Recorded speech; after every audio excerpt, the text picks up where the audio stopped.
Hello বন্ধুরা, তোমরা সবাই কেমন আছো? আশা করি সবাই ভালো আছো, আমরাও অনেক ভালো আছি। তো আজ এসেছি আরও একটি পর্ব নিয়ে। আমাদের রীতির বাড়িতে কে এলো? ওই যে দেখা যাচ্ছে ঘটক দিদি আবার এলো ইতিদের বাড়িতে। তো চলো বন্ধুরা, কেন এসেছে ঘটক দিদি আমরাও একটু দেখি। ও দাদু দাদু, ভালো আছেন? ভালো আছেন? হ্যাঁ, মুই এই সকাল সকাল আর বইতেরি নাই, ওই বাড়ি গিয়েছিলাম বুঝছেন। তাই পোলার মাল লাগে অনেক কথাবার্তা হয়েছে, হেয়ের লেগে আইসি আপনি কোথারে আপনাগুলোকে একটু কথা টথা শেয়ার করিয়ে যাই। হ্যাঁ হ্যাঁ, ভালোই করেছেন দিদি, আপনার সাথে আমাদেরও তো অনেক কথা বলার আছে। তা বসেন বসেন, কি খাবেন বলেন? না না, মুই এখন খামো না, আগে কথা কই এলেই শোনেন। ওই পোলার মায়েগুলোকে কথা কইছি তো বুঝলেন। তো ওই যে বরযাত্রী আউনের যে বিষয়টা, ওই বাড়িগণে বরযাত্রী আইবে মাত্র 80 জন বুঝছেন। হ্যাঁ হ্যাঁ, 80 জন হোক আর 100 জন হোক, আমাদের তো কোনো সমস্যা নাই, তাই না?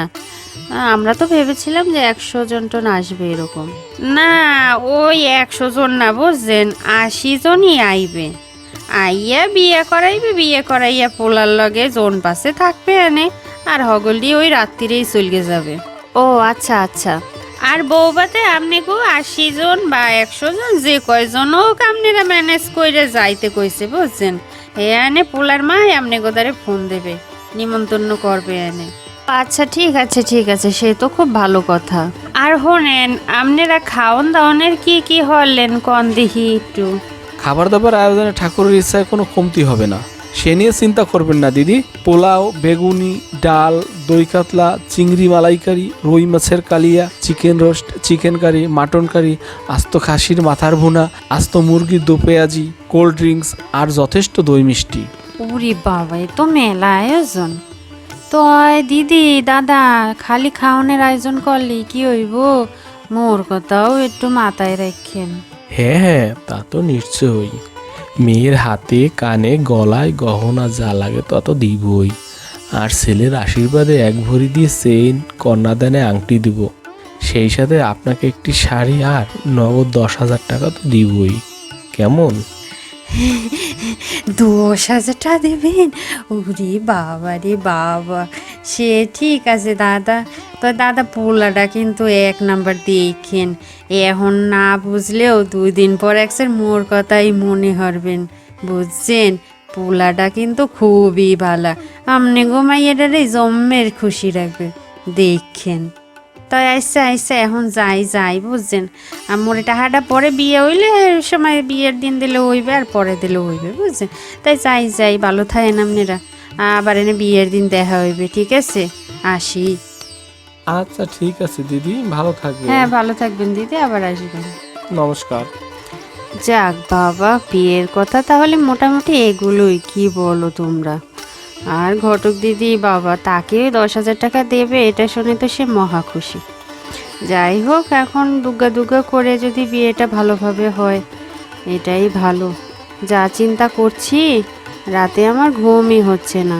তা ওই যে শুনছো, ওই যে ঠাকুরপো তোমার সাথে কি যেন বলবে, তখন থেকে দাঁড়িয়েছে কি যেন তোমার সাথে কথা বলবে, এর মধ্যে তো ঘটক দিদি চলেই আসছে। হ্যাঁ রে ভাই বল। দাদা, বিয়ের দিন তো চলেই এলো, অনেক টাকা পয়সার ব্যাপার, তা কি দিয়ে কি করলে বা করবে? আমি তোমাকে কোনোভাবে হেল্প করতে পারি? না রে ভাই, তুই যে বলেছিস তাতেই আমার পাওয়া হয়ে গেছে।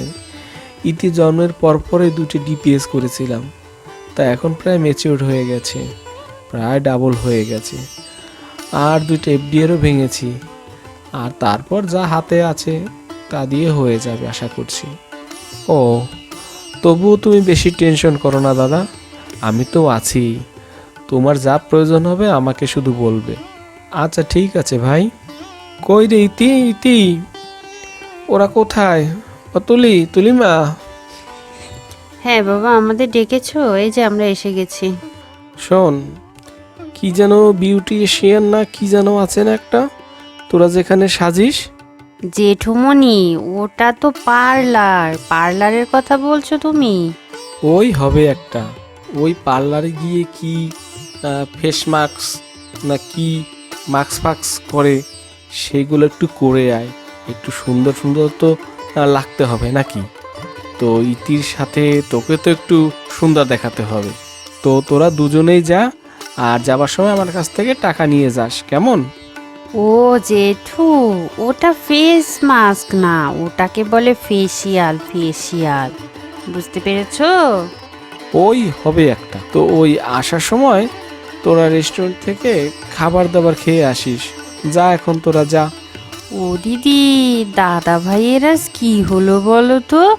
সে আবার পার্লারও চেনে দেখছি। হ্যাঁ, চিনবো না কেন? মেয়ে বিয়ে দিচ্ছি যে, জামাইয়ের শ্বশুর হচ্ছি, দুদিন পরে নাতি নাতনির সাথে খেলা করব। এমন সৌভাগ্য কয়জনা আছে বলো দেখি?